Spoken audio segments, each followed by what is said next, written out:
When you look at this question of the exhaustion of resources, or particularly the threats to environment and biosphere, right, using existing methods of production, right, of transforming and creating goods, it seems to me that the advent or the acceleration of growth in the developing countries with large populations, most people point to India, China, Brazil, Indonesia, sure, brings forward in time these contradictions that absolutely, you're exploring.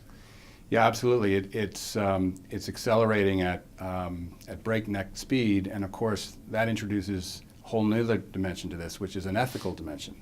If one accepts that there's a finite space within which to operate the economic system, obviously the usage of the biosphere is now slanted heavily toward the north. The United States has an ecological footprint of twice Western Europe, much less the developing world.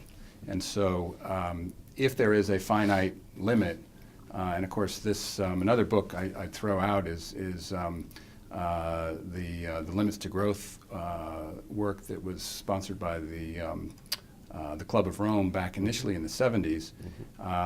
There's a book called The Limits to Growth, a 30-year update, which was written in the 90s, which essentially validated a lot of the ideas that were originally written in the 70s.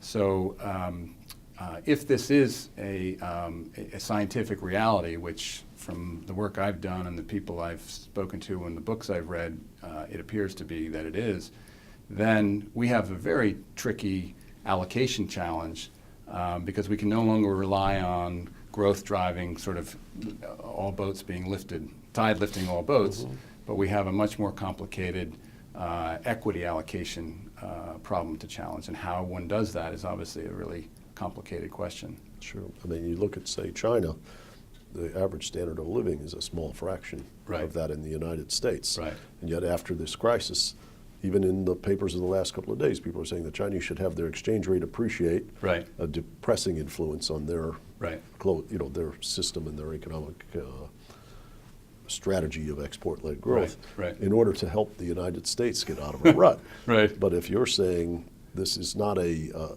what you might call a win-win game, but one has to distribute growth and consumption of finite resources so as not to exhaust the biosphere, it raises another dimension of trade-off, another dimension of challenge. Yeah. For absolutely right, and I think, in fact, it's interesting. You know, China. One of the I remember I was at an annual meeting of a hedge fund I'm invested in, and they had a speaker come talk about China. This is probably early 2000s, and he showed that if China moved to, I think it was half the energy consumption per capita that South Korea was at the time, that they would require annual production that exceeded OPEC's current production.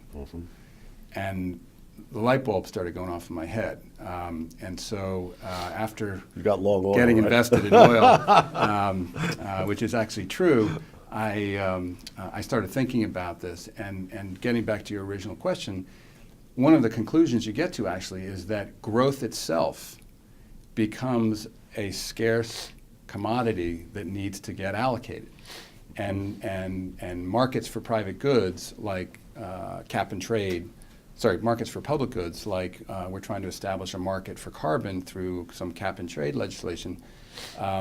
We think of public goods as being commodities, but if this approach to thinking about economics is correct, we may need to start thinking about growth itself being a commodity and investment itself being a commodity that needs to somehow get allocated. And I'm not suggesting it gets allocated by the king or a government or how, but we need to think about that there's a finite amount of investment fueling economic growth. Or sliding tax. If you're consuming more per capita of finite resources, right, at the margin your growth should be more expensive, perhaps right, deterred by a tax and a transfer to people who are... Or we need to get into a question of the quality of growth. So not all growth is created equal. And certainly if there were feedbacks in the system that encouraged low material throughput growth, such as the information economy. I mean, the exciting thing is we're actually on our way to doing this, just nowhere near fast enough. But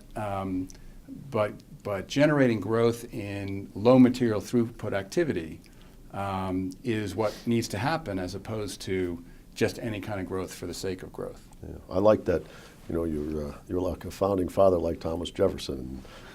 Your declaration of dependence, as opposed to declaration That's of right, independence, yeah. is not all growth is created equal. That's right. All That's men right. are created equal, but not all growth.